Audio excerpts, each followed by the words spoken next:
Hey guys, and welcome to Oxford Big Questions. So Oxford Big Questions is all about exploring life's biggest questions and seeing whether the Bible, and in particular the person of Jesus, can provide compelling and reliable answers. So tonight we're delighted to welcome Thomas Fretwell. Thomas is a Christian speaker, podcaster, and author of the book, Who Am I? Human Identity and the Gospel in a Confusing World. And tonight Thomas is going to chat to us on the big question, is there meaning in the madness? What COVID-19 has revealed about human purpose and identity.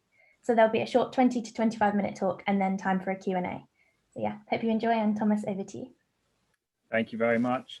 Okay, so welcome to the Big Question series. It's a real pleasure to be able to share with you today. Wonderful topic. I'm happy I get to share with you on this topic. It's one that's quite close to my heart. Obviously, I wrote a book on the subject of human identity, and I'll share with you some of the contents tonight.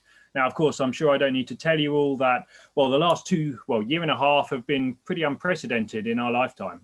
The fact that we're actually doing this over a Zoom call right now testifies to this. If you remember, it was last March, wasn't it, that the COVID-19 crisis really hit us in a way that we knew it was going to have serious ramifications. But I'm sure none of us expected that a year later we'd still be in this situation. None of us probably expected the tragic death toll, the huge disruption to our lives, things like lockdown and social distancing. We'd never heard of those types of behaviors before. The separation, the isolation, all the uncertainty, the fear and the frustration and anger in a lot of people has caused huge social and political division. And all of these things have contributed to the current moment that we find ourselves in. Now, I live in East Sussex. It's a small town on the south coast of England. And even within my small sphere of influence, I know of people who have committed suicide. I know people whose mental health has deteriorated to such a degree that they're suffering from panic attacks. And I'm sure stories like that could be repeated across the country. And it's a good time for us to ask ourselves, what do we do in a situation like this? Where do we go from here? The pandemic has revealed much about human nature. We fear death. That's one of the main things. We still have a huge fear of death. We cannot control everything. It's revealed also that we have, in many ways, a very complicated relationship with authority. It's shown us that maybe we've been taking certain freedoms and privileges for granted. We've also been made to realize just how important friends and family are to the human experience. And if anything, it's helped us realize that no amount of Zoom calls or technological interaction can ever replace the significance of human touch and intimate contact. And one last thing, in many ways, I'd say that it has highlighted to us all that we need a hope for the future. If I could use a theological term, we need to know our destiny. It's so important. We must have something to live for. Much of the normality of our life over the last year and a half have been stripped away. Many of our routines, the aspirations, the social lives that we were all living, our job prospects, education prospects have all been shaken. All of these things now have been shaken, and in many ways they've been shown to be temporal. So we must ask ourselves, in light of this, what remains? On what do we place our hope, and where do we find our meaning? Let me ask you this question, or put this to you as a proposal. What if all of these things in life that we've just listed are the things that keep us so busy, but what if they've also been keeping us from really examining the foundation of our lives? Those things which were only ever meant to be peripheral had actually become the center. And I would say now is a unique opportunity for us to re-examine our lives. And this is really the subject that I want to address with you for the next 15, 20 minutes today. The BSA, the British Science Association, they released a survey a few days back, revealing almost 9 in 10 young people do not think that scientists or politicians are talking to them when discussing COVID-19. And with that in mind, I do want to speak directly to you all now. A few years back, as it was mentioned in the introduction, I wrote a book on human identity. It's called Human Identity in a Confusing World. It was published in 2019, just before we really had any idea what was coming. The book grew. The reason I wrote the book, it grew out of my time working with young people, hearing their questions, seeing the problems they're struggling with, but also noticing they were not being given good answers. At best, they were being given contradictory answers. But many of the questions that they were asking, the things they were struggling with, revolved around this question of identity. Who are we? Meaning. Is there any meaning to life? Purpose? What should I be doing with my life? There was a real crisis of meaning for the younger generation, and this was manifesting itself in many ways, particularly with the rise in depression and anxiety. I noticed this particularly.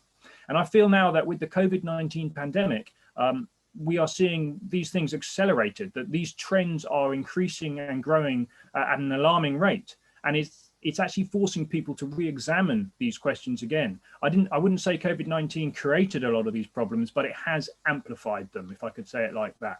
You see, the pursuit of meaning that is so vibrant, often in the younger generation, must be met with substance.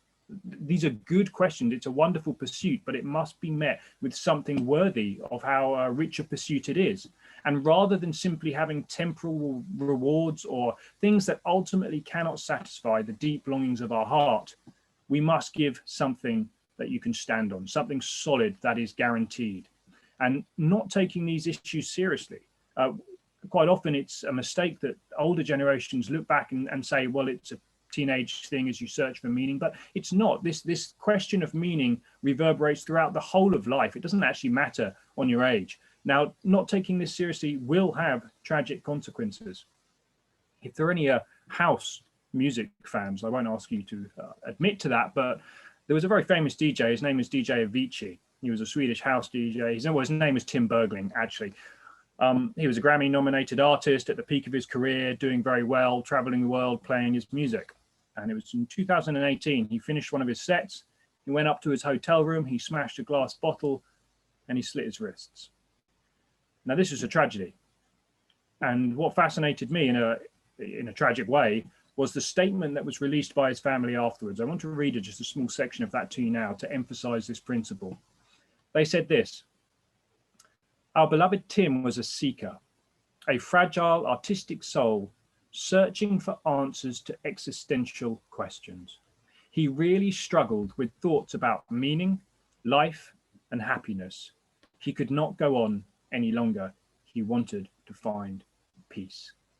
Meaning, life, purpose, happiness, peace. These are the cries of a generation who are being told to search for answers in all the wrong places. And I watch this and my heart grieves, because the Bible has always had answers for these questions. These are the very things that it addresses. In John chapter 10, Jesus says this: "The thief comes only to steal and kill and destroy, but I have come that they may have life and have it abundantly." The psalmist wrote, you will make known to me the path of life. Your presence is fullness of joy, and in your right hand there are pleasures forevermore. The Apostle Paul in the New Testament writes that having been justified by faith, we have peace with God through our Lord Jesus Christ. All of these questions are addressed over and over again in the Bible. But of course, this is the one place that the younger generation are not being directed to try and answer these questions. And it's a tragic shame. You might remember, if you saw the story a year or so ago, or a couple of years ago maybe, of Britain's youngest lottery winner. A young lady called Jane Parks. I think she was 17 at the time. She became, her story hit the press, not because she was the youngest lottery winner, but because of what she was trying to do. You might remember she was actually in the process of suing Camelot, the lottery bosses, for ruining her life.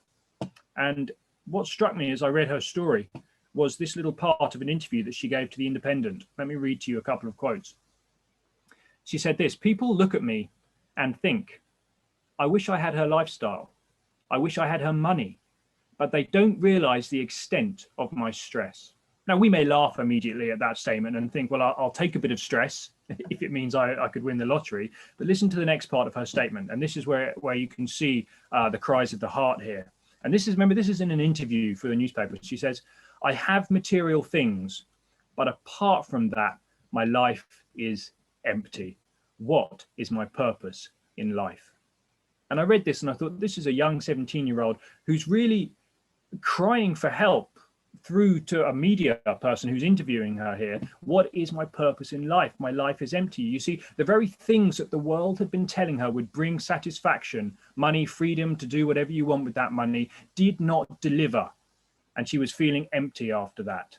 And this is a story that could be repeated over and over again. When what we are told will bring satisfaction does not deliver, we spiral into despair. And at the end of 2020, with everything that went on through that year, things had got so bad that the most recent UK poll, the end of last year, has had the statistics at 89% of young people believe their lives have no meaning or purpose. That's 9 out of 10. Now, this is a shocking and saddening statistic.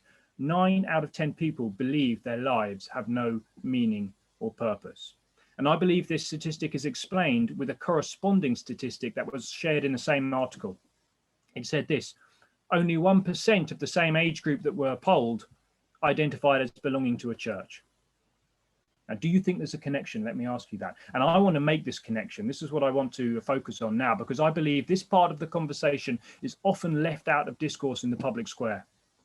In the days before Google sort of took over the world, really, as a search engine, you might remember there was a search engine called Ask Jeeves. It had a lovely butler, and you would log on and you'd ask your question, you'd type it as a question, and he'd bring up search results and answers. They sort of disappeared. I think they're still around, but not in the same capacity now. But basically, before they folded or got absorbed into Google, they released their top 10 unanswerable questions of the past decade. And this was based on 1.1 billion questions that came through their site.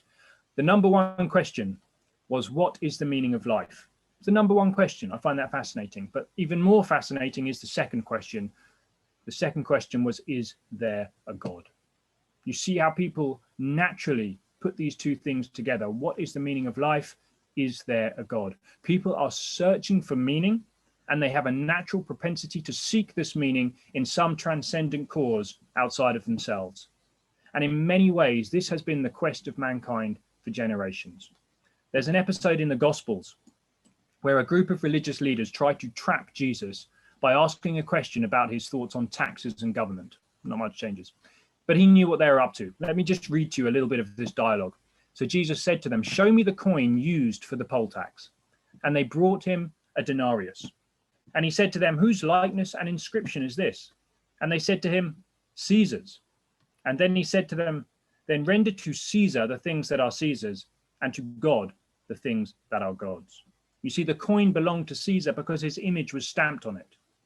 He then says that to God belong the things that are his. And the question that naturally arises is, what are the things that are God's? And in light of what he's just done, the things that are God's are the things that he has stamped his image on. Just like the coin had Caesar's image stamped on it, he's asking us to think about what is it that has his image stamped on it. And the answer to them was us, human beings. And this is one of the most foundational teachings of Christianity. All of mankind are afforded equal honor, dignity, and worth because we are image bearers of God.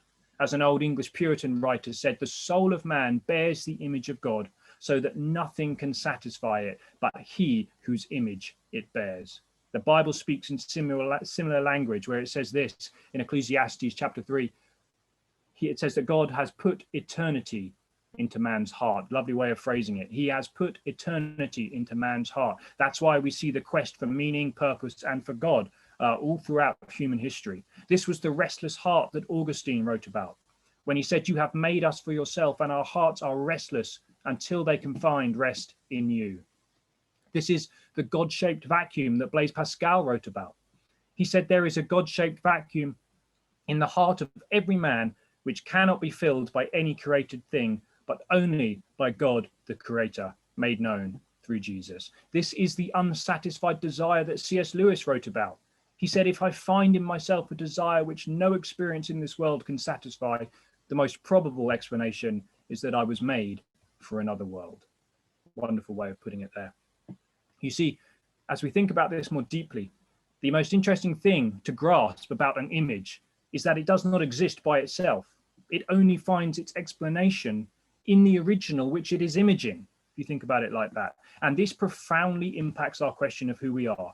It means that if we really want to understand what it is to be human, we must first understand something about who God is, the source of the image.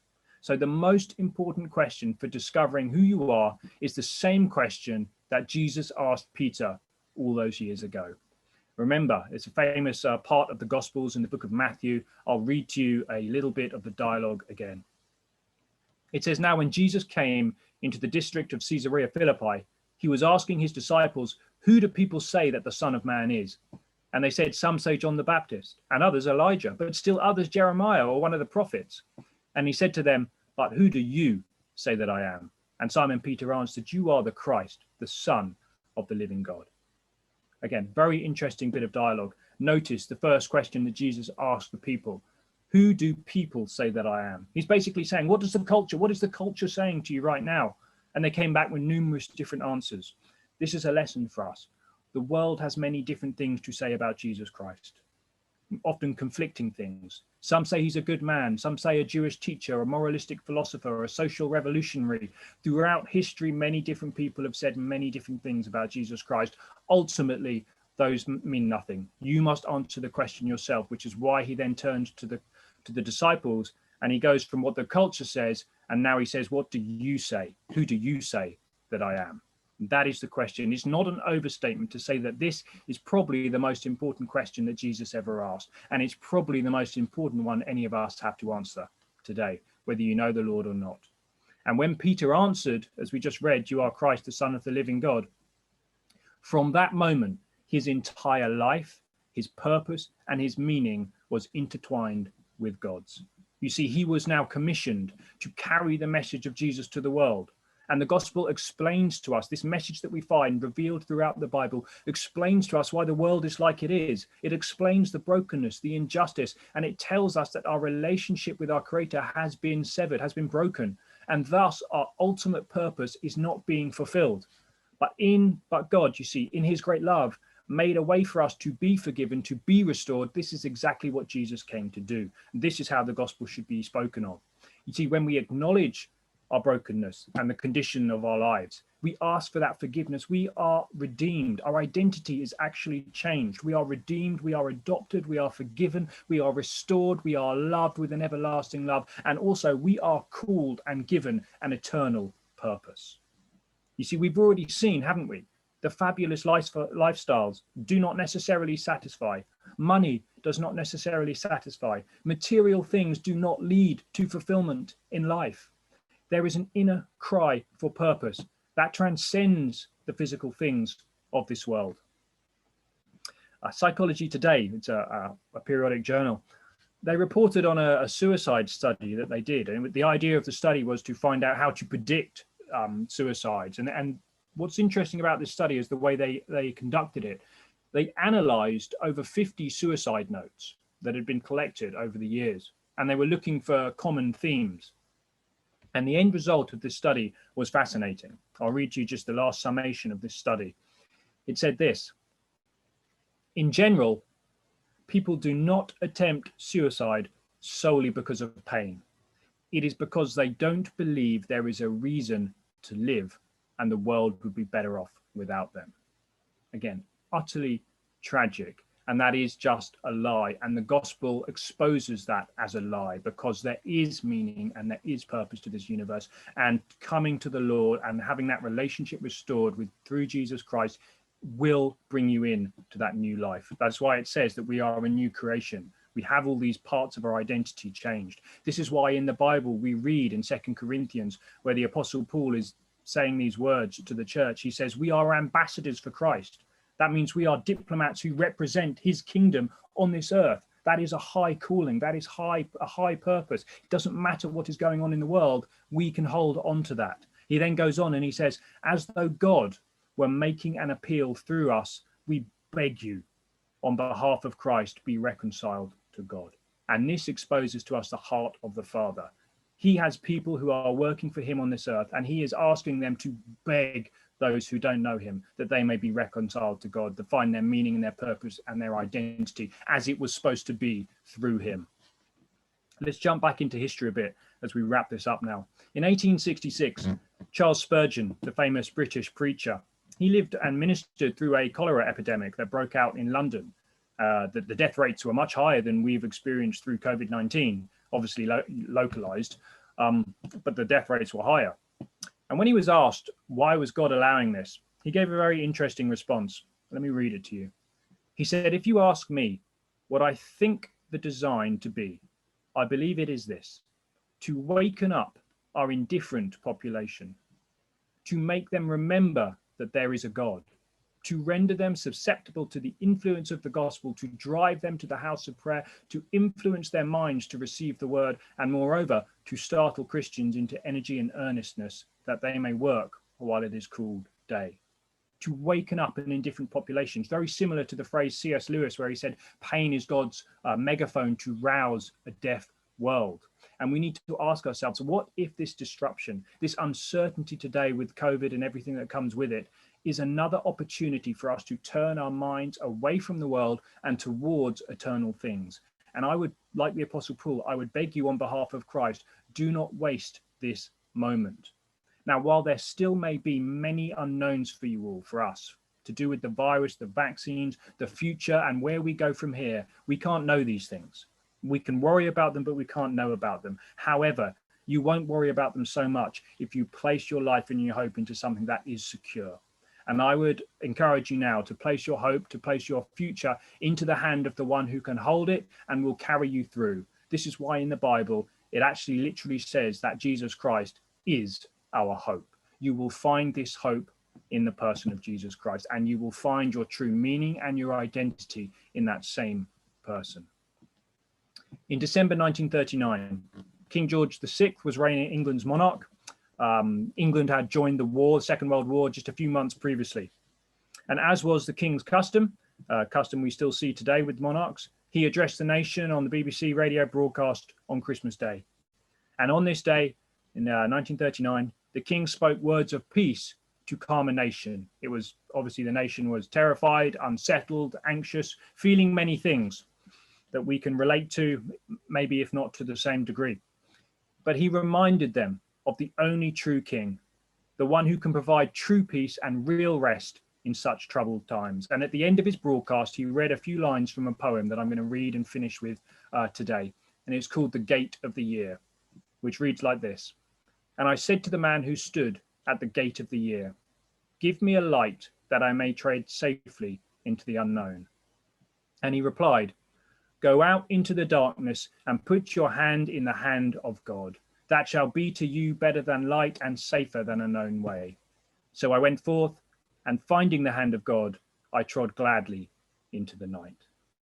And I love that. I think it really speaks to us in our time now. We may be treading into unknown territory, but if we commit ourselves into the hand of God, we can go gladly into this territory. And I would encourage you all to do the same. Thank you for listening. Thank you so much, Thomas. That was a great and really interesting talk. So definitely a lot to think about. Yeah, hope you guys all enjoyed it. And we'll now move on to a Q&A. So thank you so much to everyone who's already submitted questions. And please do continue submitting questions, or, submit a question for the first time if you'd like to. So there's a link to an anonymous submission form in the event bio. And we'll just wait a quick couple of minutes for any more questions to come through, or anyone to submit a question. Don't be shy. Yeah. Just give you a few minutes.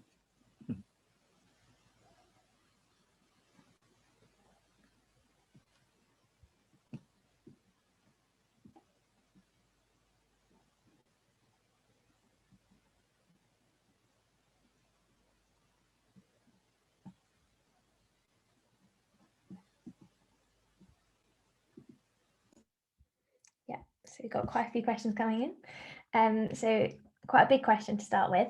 So Tommy, isn't Christianity just a psychological crutch for people? Some people find satisfaction in material wealth and some people can't, so they find it in God.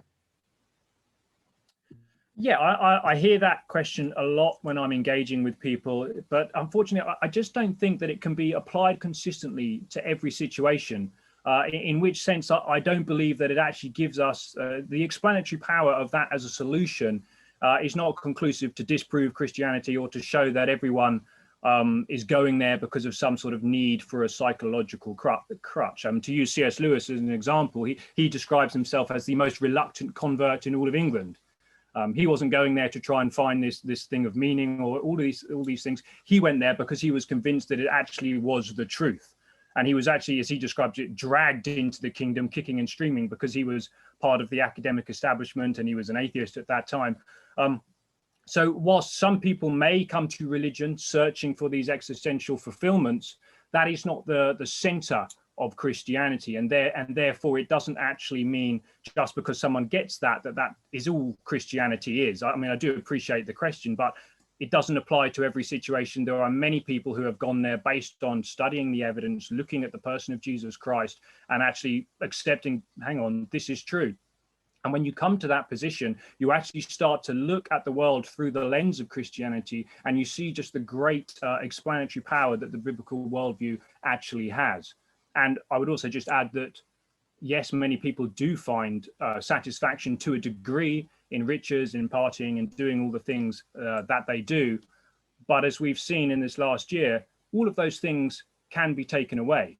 And Christianity addresses more than just temporal fulfillment and enjoyment. It actually posits that this is not all that there is. There will be an existence past this and a destination past this. And therefore, it addresses both the existential cries of the heart, but also the need for truth and for future and for destiny.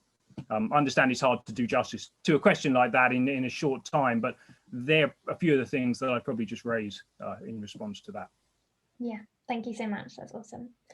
So next question. What kind of questions can we ask ourselves, and what kind of steps can we take to help us to think more about these issues and to point us to God? So, I mean, I would say one of the best things you can do is actually sort of have a look at your life and see where it is you're spending most of your time. And obviously, I know I'm talking to students. Of course, a huge amount of your time is spent in your studies, and that's brilliant. But I'm talking sort of further than that. When you ask yourself, what is the meaning of life? Where do you go to find those questions? What do you think, or do you not even think about those questions at all? And then as you look around in the world and you see the things happening, where do you go to make sense of it? How do we interpret the world, basically? Everyone has a worldview. Even if you don't know you have a worldview, you are either absorbing someone else's worldview or interpreting the world through things that you've heard. And I would just ask you to challenge that, to test it, to ask the questions. Oh, that's interesting. What's the evidence for that? Where does that come from? Why do I think like this? Almost like critical thinking, something that we want to encourage in people to look at ideas. We don't need to be scared of other people's ideas. We just need to engage them, to understand them, to look at them. And I would say, take a fresh look at Christianity, remove all the baggage that you read about Christianity on social media or through sort of the political spectrum, as you might see it being shown to us on the TV, and take a long, hard look at the person of Jesus Christ in the Gospels and the way he spoke into the issues of life. And you'll find that he addresses your heart directly, but he doesn't just address the heart, he also addresses the mind. And this is why he actually commands the Christian believer to love God with all of your heart, all of your soul, but also all of your mind.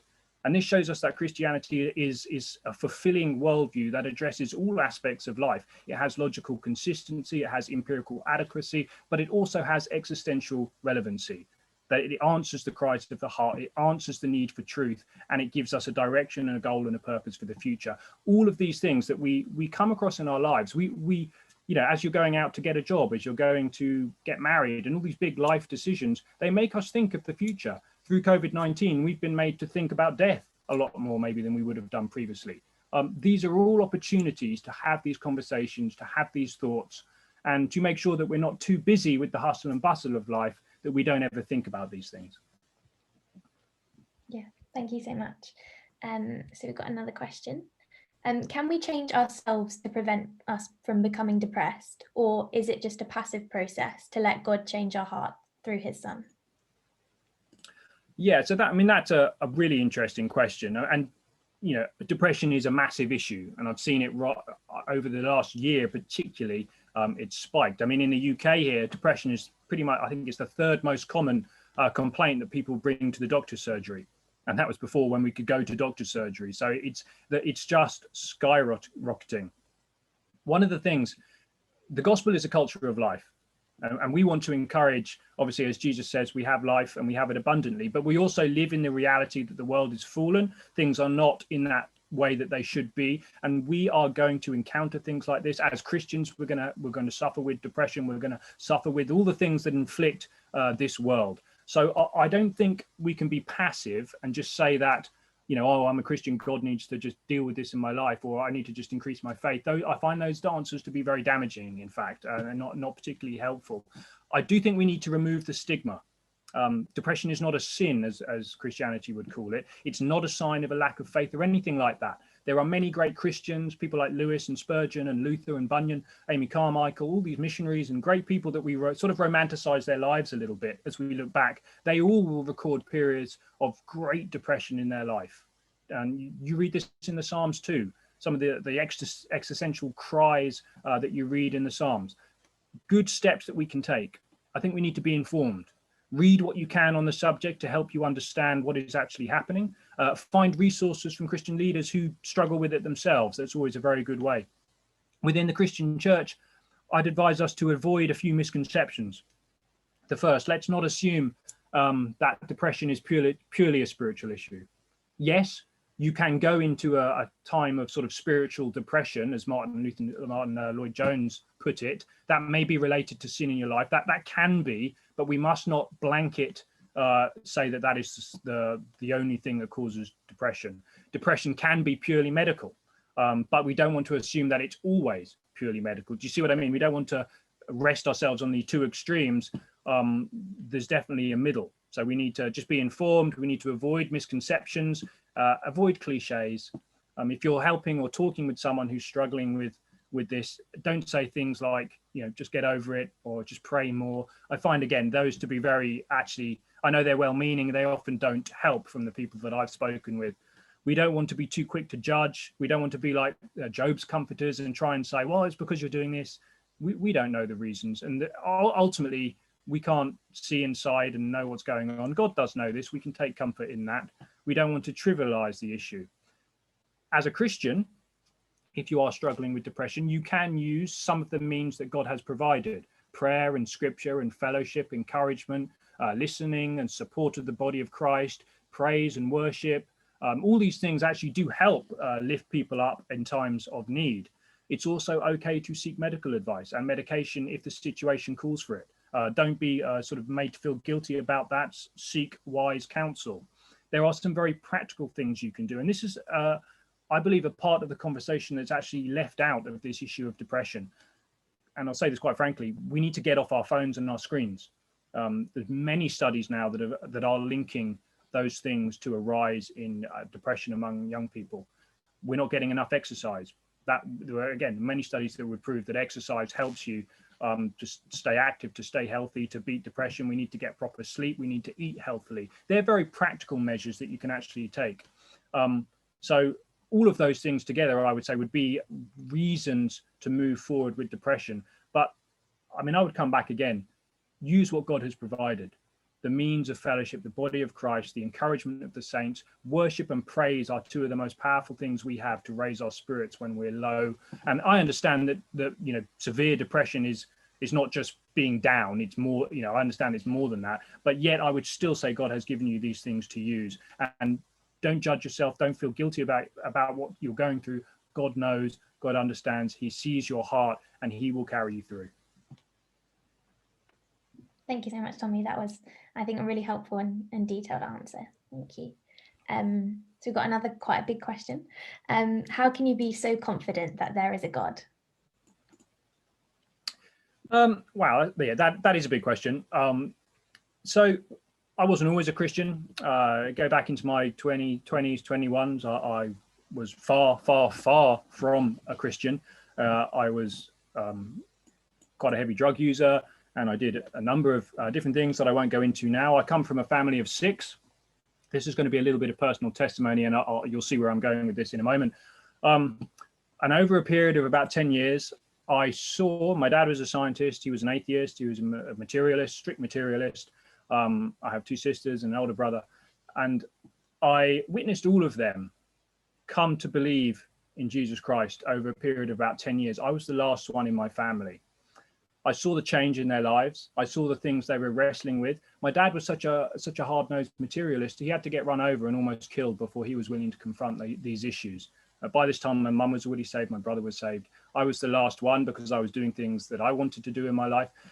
What they did, though, is so I got to watch this. I got to see the change in their lives and in their house. And it wasn't because of some religious system. This was more than that. I could tell it was more than that. They were reading their Bible, they were studying, the environment in the house changed, the persona in the house changed, the material, everything just changed. And it wasn't a bad change, it was good. It was interesting to watch from the sidelines.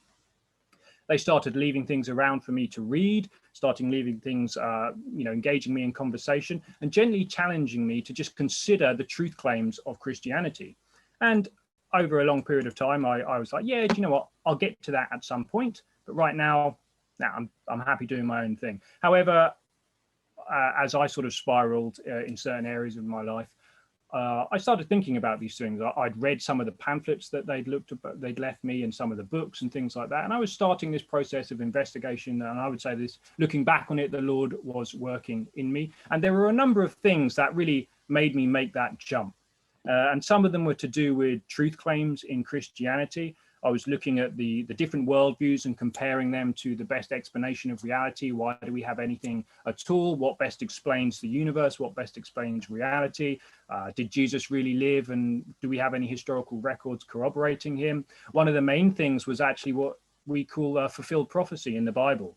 And when you read the Gospels, you'll find Jesus, as he was trying to prove to the nation of Israel who he was, he would often make references to the writings of the Old Testament that were prophecies.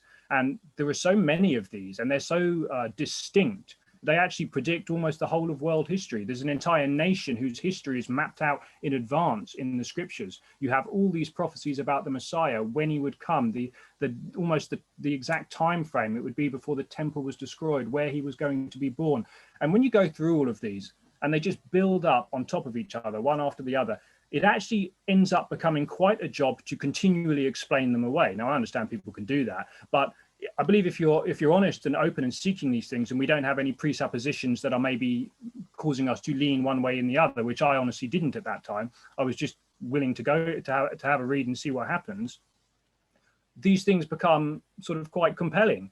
And then if you branch out and you look at all the cumulative case for God that is given through all the philosophical arguments, the cosmological argument, we have the moral argument, we have the argument from beauty, and all of these things you may say, well, on their own, I know people differ and there's all these different debates going on. But as I was going through my process of investigation, I found everything I kept trying to do was this cumulative case that screaming at me, this is true, this is true. And eventually I got to the point where I needed to make a decision.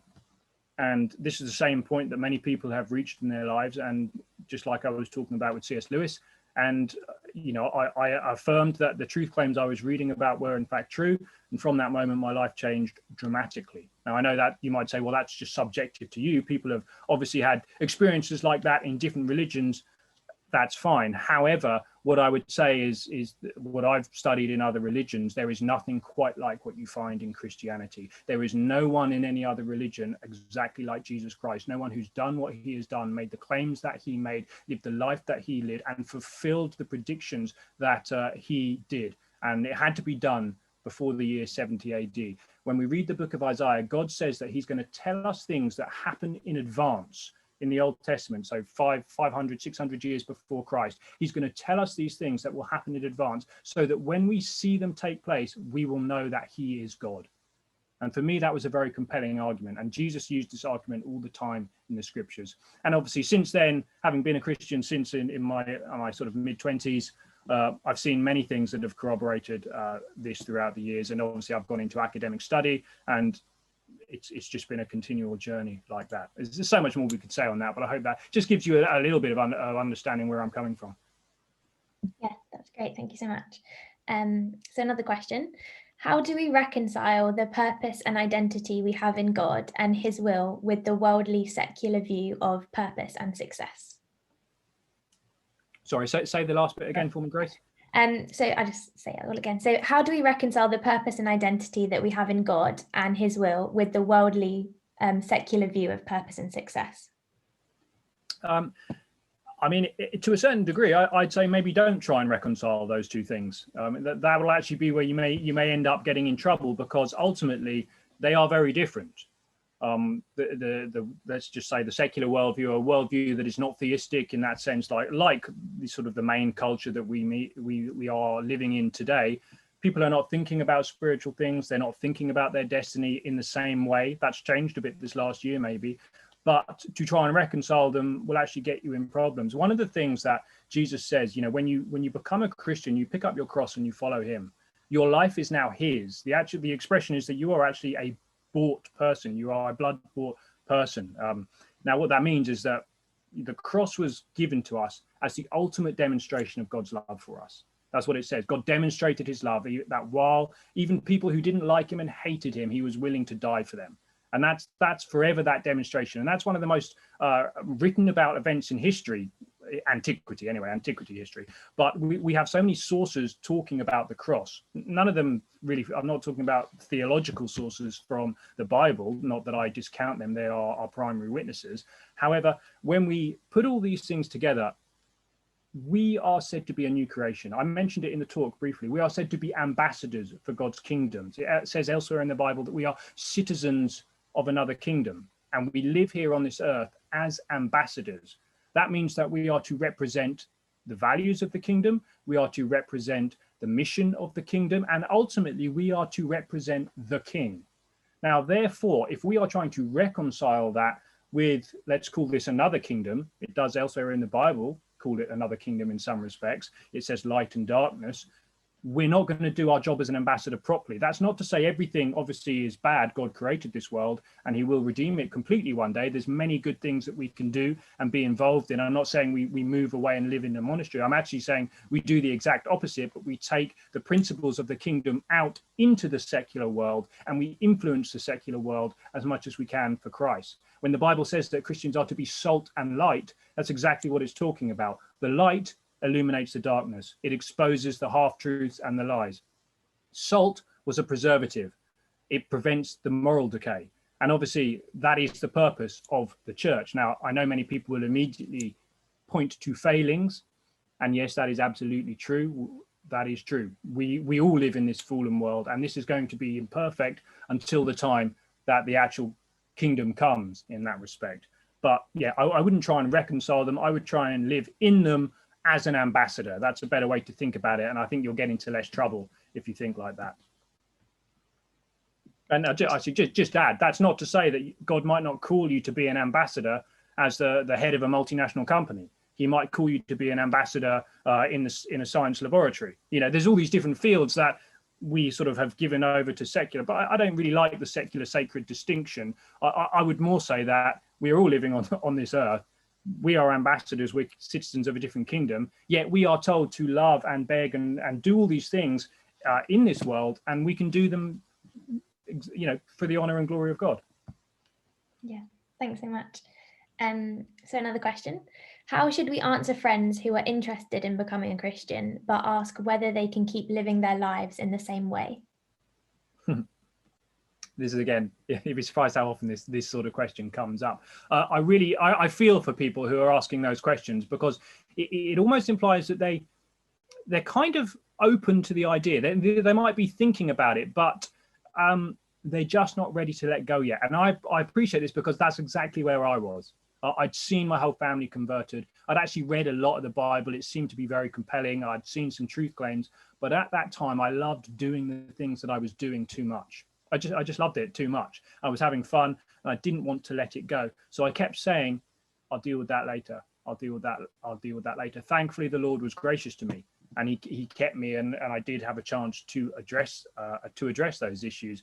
But ultimately, we don't want to present Christianity to people the wrong way around. And what I mean by that is we don't want to say to them, you reach sort of this level of moral behavior, for example, or you stop doing this, and this, start doing this, and this, and then you can make a decision for Christ. Then you'll be allowed in, because that's just utterly opposite of what the gospel is saying, because the transformation can only come after Christ comes into your life and he makes you that new creation, you see. Now, yes, it's true that we have to confess our brokenness and our condition to become a Christian, but after that you'll actually find some of these things that you were worried about giving up before you knew the power of God in your life fade into the background, and they're no longer the big issues that you thought they were. I had this, just to give you another sort of personal example.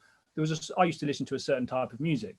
I loved it, but full of profanity, and for me it was associated with drug use. Now, I was worried. I didn't want to give up that music. I loved it. I loved it. However, as other things, came into my life, and I started to realize when I did become a Christian, it just disappeared from my life. I stopped listening to it. And it wasn't also something I was trying to do. It was just something that the Lord did, you see, because part of becoming a new citizen of a new kingdom, or a new creation, as the Bible calls it, is that you are given different desires, different wills. And that just happens. It's that supernatural element, and it's self-authenticating to you by the Holy Spirit. And it's a wonderful thing. So yes, you may struggle with things, so don't misunderstand me, but don't be worried about giving up the past, because what you're giving up cannot be compared to what you will gain. That's what I say. Yeah, thank you so much. So I think we've got time for one last question. So the question I've got here is, if someone wanted to look further into this, what would you recommend? Into the subject of human essay, I'm not going to plug my own book, but I would say my own book deals with some of these topics. But obviously, I would read the Gospel of John primarily. I would look at the claims of Jesus Christ. There are many good churches that run courses like Christianity Explored. The Christian unions often do things that answer these sorts of questions. All of these things are good. If you know any churches in your life that are doing this, I'd say be careful if you're just planning on going on YouTube and Googling these questions. It's a bit of a minefield to get good stuff, but there are many good institutions that are offering good courses. But primarily, if it's something, if you are seeking proper answers to this question, just be honest about it. I would say read your Bible, get some classic books from the Christian Union. I can probably recommend 2 or 3 to you, and just have at it. Just read, just be sort of intent on what you're trying to do, and go for it. And God does say, if you seek me, you will find me, and I believe that's true. Now, it may be that some people hear the truth claims and they reject them for reasons like that previous question. They're just not ready to give up certain things in their life. But if you're looking for truth, I believe you will find truth. Jesus says, ask, knock, and it will be answered. I'd always point people to the Bible primarily, but there are, like I say, there are many other good books that you can look at. Go to a Christian bookstore, or for your church. I'm trying to think of some off the top of my head now. I can't. You see, I've got a whole library behind me, but at the moment, I can't think of any particular one I'd recommend above others. But I can provide a list at some point if that would be something people are interested in. Yeah, thank you so much. I think the Gospel of John is always a good place to start. So yeah, just once again, thank you so much, Thomas. Thanks for your talk and for answering our questions. That was really great. No problem. Thank you for having me. Yeah. And yeah, thank you so much, everyone, for coming along. Hope you really enjoyed it. So that concludes our last Oxford Big Questions for the term, but we will be back in Trinity. So yeah, get excited for that. And just one more thing from me. So you might have heard of something called Known, but in case you haven't, I'll give it a short intro. So in second week of Trinity, the Oxford Christian Union is organising a week of events and talks. You might have seen it last year. It was called Wonder last year, but this year it's called Known. So if this talk has got you thinking and you're wondering about more big answers to the big questions of life, then you might fancy coming along to that. So do check out the Known Facebook page for more information. And yeah, thank you so much, Thomas, and thank you everyone for coming along, for listening. Thank you.